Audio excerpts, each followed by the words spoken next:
What happens when a decorated police officer becomes the villain?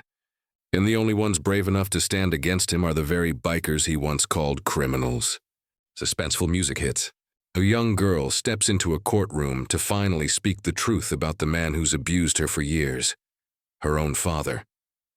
Everyone expects the system to fail her again, until dozens of roaring motorcycles appear outside.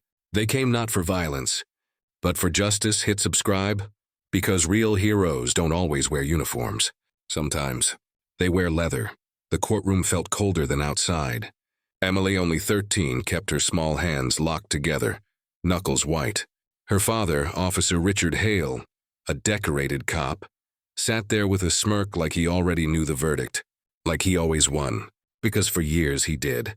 Behind the badge, behind the praise, he hid the bruises he left on his own daughter. The threats, the fear, the manipulation. Emily knew the system never believed kids like her, especially when the abuser wore a uniform and had the chief on speed dial. Her attorney whispered, "Do you want to say something today?" Emily swallowed her fear because someone told her once, "Silence protects monsters." She stood, trembling but brave. "He hurt me," she said, voice cracking. "He drank. He hit Mom, he hit me. He said no one would believe me because he's a hero."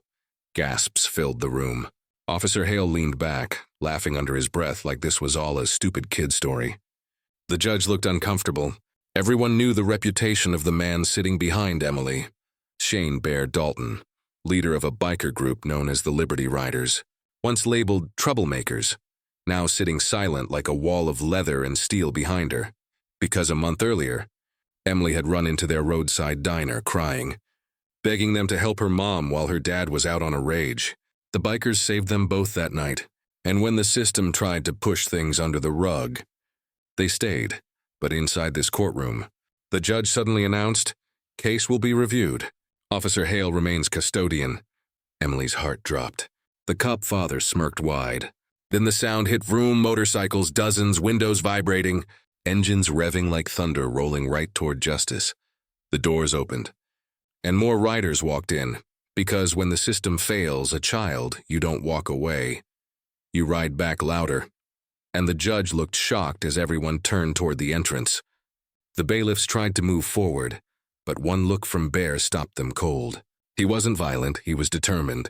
"Your Honor, we have more evidence," he growled, sliding a flash drive across the room. Video, audio, neighbors' statements. Hospital records the officer buried. Officer Hale jumped up, shouting, "They're criminals! They attacked me!" One biker stepped into view. Rachel, the only female rider there, tall black leather vest, fiery red hair. "We saved that child," she said, voice steady as steel. "And we documented everything. You want truth? Play it." The judge hesitated but inserted the drive. The first video popped up. Richard screaming threats, bottles smashing. Emily crying as he yanked her toward a wall. The courtroom froze. His lie was cracking apart. "Don't trust the bikes," he barked, desperate. "They're outlaws." Bear shook his head slowly. "We're veterans, teachers, truckers, mechanics. We serve this country. We pay taxes. We follow laws. But if you abuse a child, you become our problem." Emily felt tears warm her cheeks. Not from fear, but because someone finally stood for her and didn't back down. The judge, shaken, said, "We will recess to review." But Richard snapped. He lunged toward Emily. The court gasped. Bailiffs too slow. The bikers surged as one. Bear grabbed Richard's arm mid-air. Rachel shielded Emily. The court erupted into chaos. Nobody knew what justice would look like now. Only that bikers weren't leaving without a fight. Police were called. Richard's buddies. They stormed the halls outside, hands on holsters. Bear stepped outside first. "We're not here to harm cops," he said, calm. "But we won't let a corrupt one escape consequences." Richard tried to twist the story, yelling, "They're threatening officers. They kidnapped my daughter, but then..." A soft voice cut through the shouting. "Dad!" "Stop lying." Emily stepped beside Bear, trembling but standing strong. "You hit me. You hit Mom. You said you would kill us if we talked." One officer in the line dropped his gaze. He had kids. He'd seen signs before. He stepped back, refusing to protect a monster. Others followed. Because sometimes even the uniform can't blind a man to truth. Richard was alone now. The look in his eyes changed. Predator cornered. Danger rising. He reached for something at his belt bear, saw it first. Gun! He roared. Time slowed as everyone moved. Emily screamed. Rachel tackled her officers, drew weapons. The world held its breath because one wrong move could mean tragedy.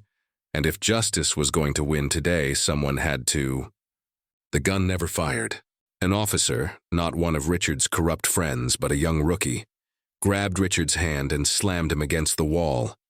"I'm done protecting you," he spat. "You disgraced every one of us." Handcuffs clicked. And for the first time in her life, Emily saw fear in her father's eyes. The judge returned, voice firm now. Emergency custody awarded to the mother. Charges filed against the father. Court adjourned. Emily didn't know whether to cry or cheer. But then she heard motorcycles again. Not angry now, but celebratory. Bear knelt beside her. "You're safe, kid." "Your voice did that." Rachel hugged her gently. "Remember, family isn't always blood. Sometimes it's who shows up." Emily looked at the riders, rough leather, loud bikes, big hearts, and smiled through tears because justice arrived today, not in silence but riding loud enough that the whole world had to listen.